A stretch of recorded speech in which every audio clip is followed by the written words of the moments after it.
আজকের দেশি মুরগি রান্না হবে।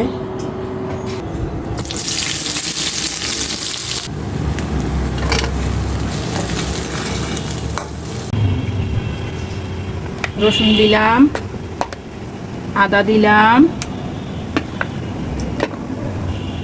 হলুদের গুঁড়ো দিলাম, লঙ্কা গুঁড়ো দিলাম,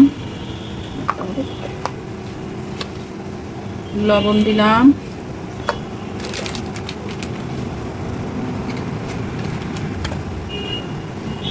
জিরার গুঁড়ো দিলাম,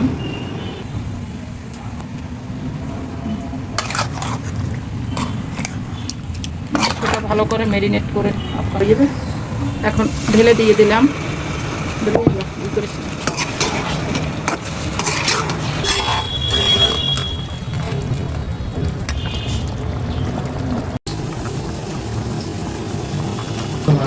ঝাল মাংস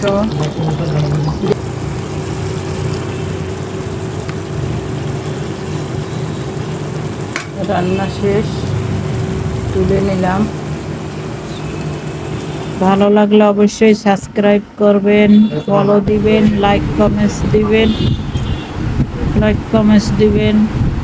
আমি সকলের পাশে আছি, আপনারা সবাই আমার পাশে থাকবেন, ফলো লাইক দিয়ে এগিয়ে নেবেন।